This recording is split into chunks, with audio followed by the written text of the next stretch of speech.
I'm challenging myself to read 7 business books in 7 days. Let's see which book will change my life, or which ones are complete garbage. Oops. I don't have the hard copy of this book, but I have it on my computer. I have the ebook. This is what I'm going to start with: The Psychology of Money. Day 1, I'm starting The Psychology of Money. Now, this is my 3rd attempt at trying to read this book. The first 2 times, I really couldn't finish reading this book because it was just a challenge. It's a 253-page book. However, some of the concepts in there were just I couldn't make sense of a lot of it, but here I am again because I've seen a video from Ali Abdaal. I learned from this fantastic book by Morgan Housel called The Psychology of Money, who said this was the book that quote unquote changed his life. So I'm going to give this a try to see if I'm going to get similar results as he did. I've been reading this book for about 6 hours. I have my notebook, so I'm taking notes on what I'm reading. Day 1, let's go.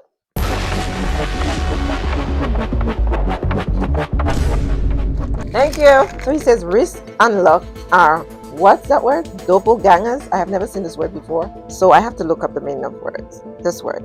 Doppelganger. And a partition or double of a living person. Interesting, okay?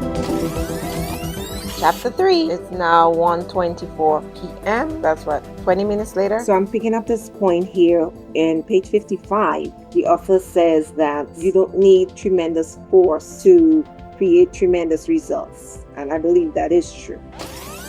The author talks about Warren Buffett and how he made his fortune. He said it's not just because he was a good investor, but it's because he was a good investor since he was a little child. It started early, and that is so key. It is so key. One of the things I keep hearing, and it annoys me, is when people say, if I can do it, you can do it too. This is all rubbish. It's not true.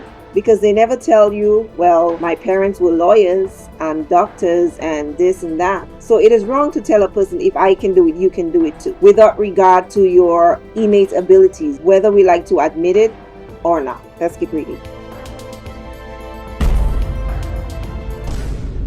Well, it's been 2 hours and 43 minutes or so, 45. Are we going to make it today? Yes, we are. Hopefully. This is just the first of the 7 books that I'll be reading in this video. Page 100. Now out of 253, not bad. Okay, back to reading.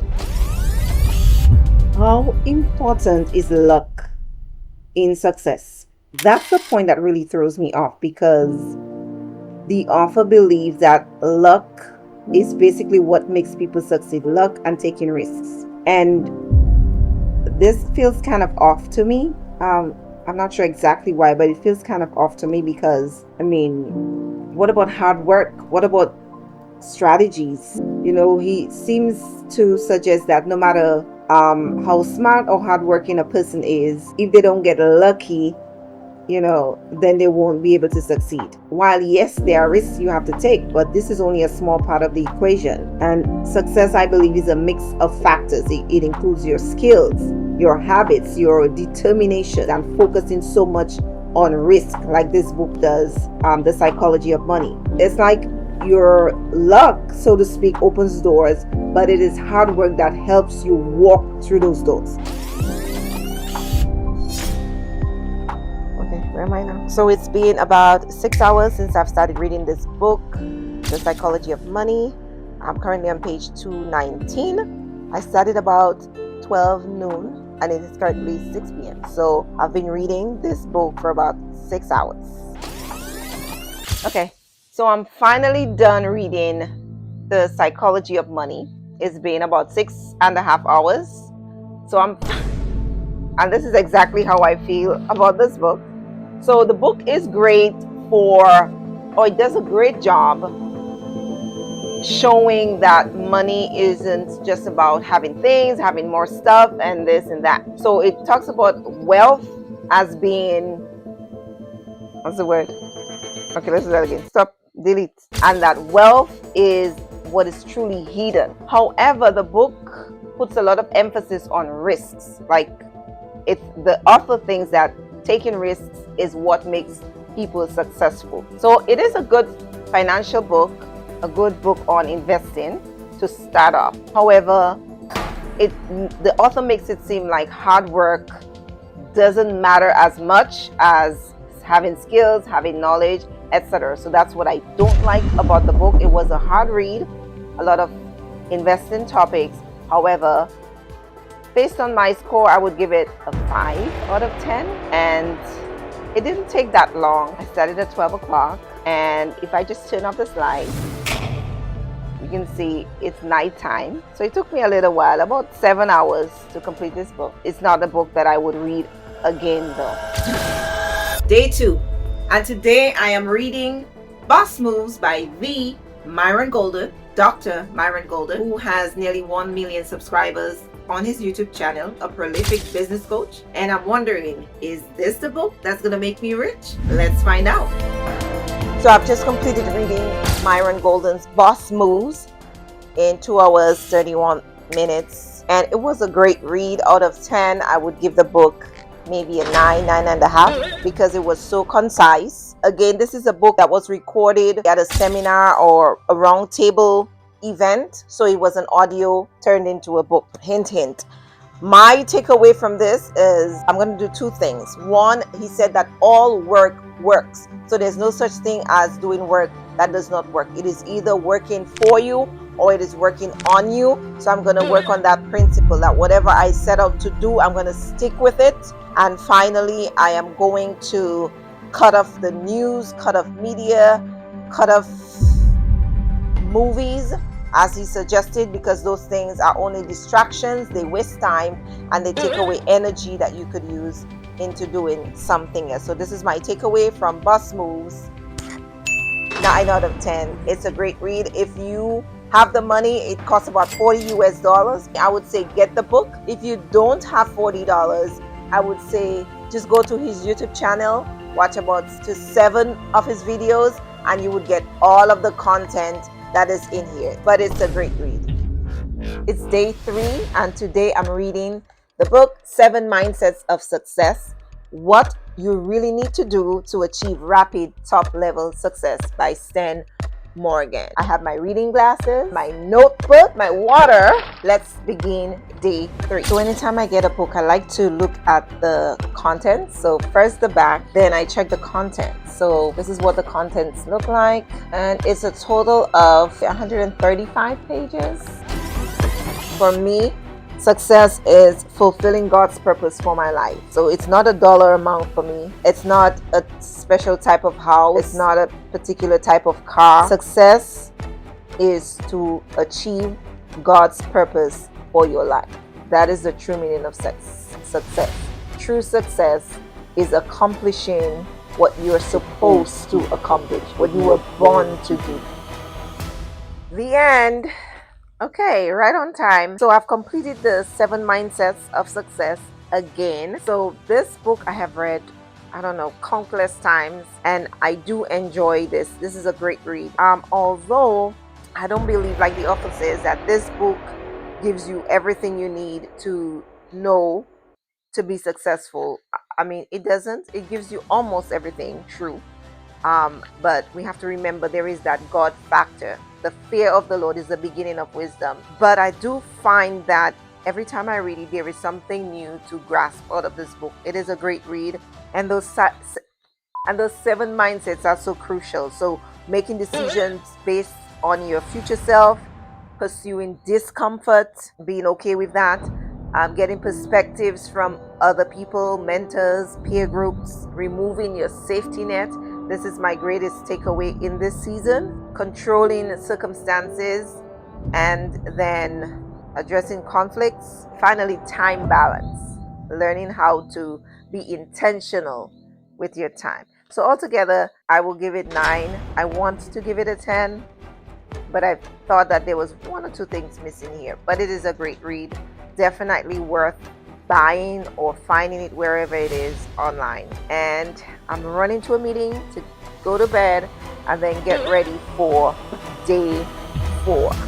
And today I'm reading Purple Cow by Seth Godin. Transform your business by being remarkable. This book is about 200 pages long. It's currently 3 p.m. and I'm going to try to be done by 10 p.m. tonight. However, I do like to take notes while I'm reading, so that's going to stretch it out a little bit. So let's get to reading. So it's currently about 6 p.m. and I've just finished the book. And what I liked about this book is that Seth Godin emphasizes the importance of being remarkable in a world that just everything is so saturated, it seems. So he talks about being average is not good enough. In order to succeed, you need to stand out and you need to be unique, according to him, like a purple cow in a field of regular cows. So instead of using traditional marketing, so that's what it is. It's really a marketing book. And then more. He says instead you need to focus on being remarkable so that people notice you and they will talk about you to their friends, to other businesses, etc., and recommend you and your products. But trying to be unique, in my opinion, is not always going to work. It can backfire, and sometimes this can backfire if it confuses people or if it doesn't meet their needs, because a lot of people are trying to go out of their way to be unique. They're trying to be different, trying to be special when they're not. That's why he says in the intro that it has to be so from the beginning. You don't just paint your business purple. You don't just paint your life purple and say you're purple cow. Sometimes customers just want something simple. They just want something reliable, and they don't want anything groundbreaking or anything fancy of the sort. Sometimes vanilla works, and that's my belief. He didn't say that in the book, but that's what I believe, and that is my favorite ice cream, vanilla. It is an okay read, tough to read too, but I'm gonna find my one thing that makes me special, like working with multi-passionate women, people who have many gifts, many talents, and create for them their own specific roadmap. I believe that is an example of being a purple cow, and even to the point where they can give their own prices. What is it they can pay for the services that I offer? I believe this is purple cow, and I'm willing to look into it, explore it some more until I come up with something that is not just unique, but something that is applicable and something that is reliable, that people actually can use and that they do need. I'll see you on day 5. Today is day 5, and today I'm reading the book How to Turn $100 into $1 million. The goal is to complete the entire book in one day, and hopefully I should be done by midnight tonight.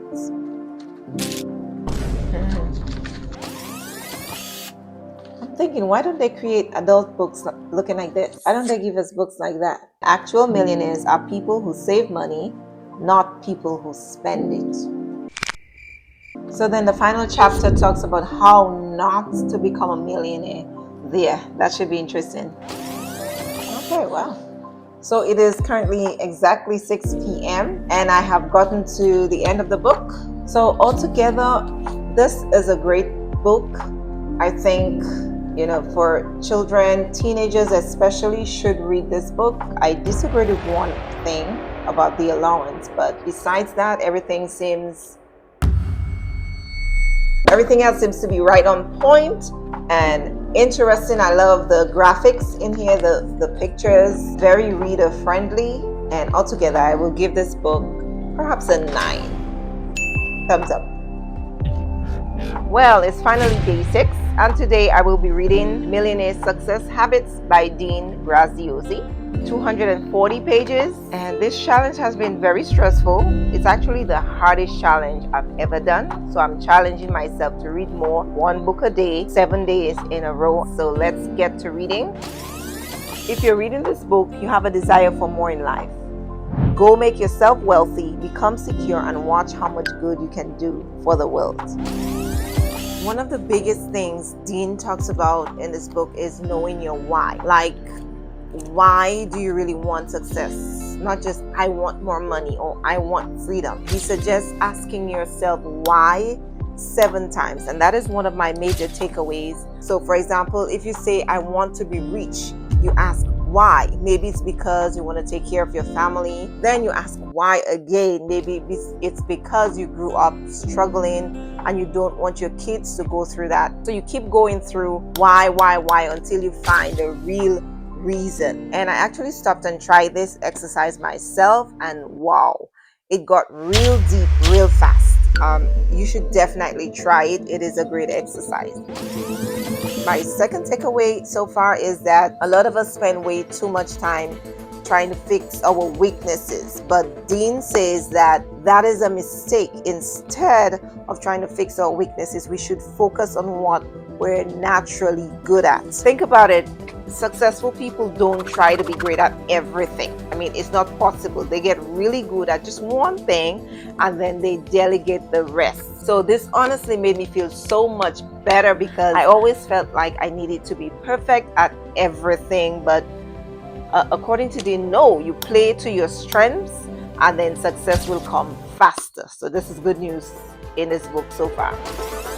Another takeaway, he talks about confidence, and that confidence isn't something you're born with, but it is something that you build. And the easiest way to build it, according to Dean, is to keep your promises to yourself. So if you say, I'm going to read for 30 minutes, then read for 30 minutes. Because every time you follow through, you trust yourself even more, and that trust turns into confidence. Now that hit me, because I realized every time I break a promise to myself, like skipping when I say I'm going to fast, or when I say I'm going to do this, procrastinating, this only makes it harder for me to trust myself. I know, crazy, right? This book so far is packed with great advice. So it is midnight, and I've just finished reading the book.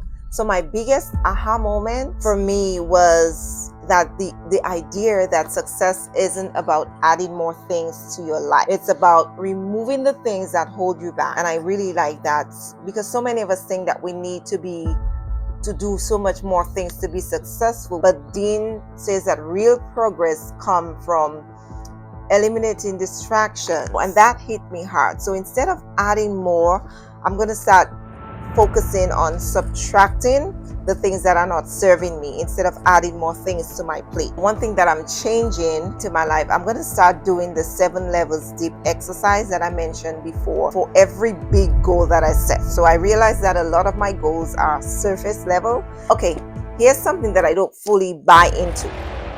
So the author talks a lot about confidence coming from, he talks about fake it till you make it. He suggests acting as if you already are successful and confident, even if you don't feel it yet. I get the idea, but here's my issue with that. Confidence does not come from pretending, okay? And if you want to feel confident in business, then you need to have real skills, real experience, real proof that you can actually deliver. No amount of acting confident is going to replace actually knowing your stuff. So I think instead of faking it, people should build confidence by doing hard things, keeping your promise to yourself, because that's how you truly believe in yourself. So what do you guys think? Do you agree or disagree with me on this? Let's talk in the comments, and hit that like button, because tomorrow is day 7, the grand finale. I cannot wait for this to be over so I can get some sleep. Hey, it's day 7 of my 7 books in 7 days challenge, and today I'm reading the book How to Win Friends and Influence People by Dale Carnegie. It is said to be one of the best books ever written on building strong relationships. And even though it was written like 85 years ago, the advice in here is still super relevant for today. And this is why it's one of the best selling books of all time. I have to complete this book today. This is my goal. Let's go. I like that this book's let's take that again. Oh my god, I can't get my words out. Don't show that. I like that the book opens up with giving suggestions on how to get the most out of the book. So I find this is really helpful for just giving you quick pointers on how to read the book and get the most out of the book. So he talks about reading with a highlighter, which I do have. Read quickly through it at first, which is what I'm going to do. Then it says to come back, go back and reread each chapter. So this is what I'm going to do today. So one thing I'm learning is that People love to feel important. He says if you want to make someone feel valued, they will want to work with you. So that is really good. The author talks about showing genuine interest in others, and that's how you connect and you build trust. Don't talk about yourself on and on and on.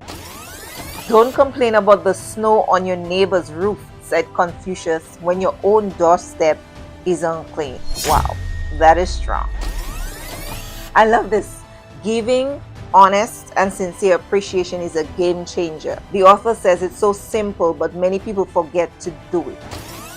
Wow, so I never thought the feeling of importance was so major. Dale Carnegie says that people want to feel important always. And so it happens that people will even go insane. People get crazy. People are so hungry for a feeling of importance. And this is so huge. Like, who would have thought? Wow. Yeah, this one has shocked me. This point here is so powerful. If salespeople can show us how their services or merchandise will help us solve our problems, they won't need to sell us. We'll buy. And customers like to feel that they are buying, not being sold. This is so important. Okay, this one is huge. Become genuinely interested in other people. Because it sounds simple, but how many of us get caught up in our own goals and forget to listen to other people? The more we focus on others and truly understand their needs, the more they're going to want to work with us. That is a game changer in business and in life. So I'm taking this one with me. I think this is powerful. Let the other person feel that the idea is there. And this is the part where Carnegie talks about not arguing. So he says that even if you win an argument, you lose. People are more likely to change their minds when you show empathy, not when you force your perspective on them. In business, being persuasive isn't about being right. It's about being understanding. Wow, this book is just amazing. So my biggest aha moment was the idea of making others feel important, not in a fake way, but genuinely. And the more we do this, the more people will naturally want to help us. It's just the way it goes. Now, here's the thing. Carnegie says that we should not criticize nor complain, and that is good. It is in the Bible, where God hates complaining. But sometimes I believe that constructive criticism is essential, especially in business. Not speaking up when things are wrong could cost you money. I think there's a balance between being kind and speaking up when it really matters. So there has to be a balance. Okay, wow, what an incredible week it's been. 7 books in 7 days. And let me tell you, I've learned more than I ever imagined, from the psychology of money to how to win friends, boss moves, and all of the other books. I've learned so much. And there are some new insights that I'm applying to my life and biz. Shocking statistic. Did you know that 1 in 4 adults in the US has not read a book in the past year? But let's be real. Most people don't read because it's hard to make it a habit. So here's a simple trick. Start by reading just about 10 pages a day. 10 pages a day adds up to over 3,500 pages a year. Now, I know this challenge was intense, but it shows how committed I am to growing. And I want to help you grow too. Don't forget to like and subscribe. See you next time.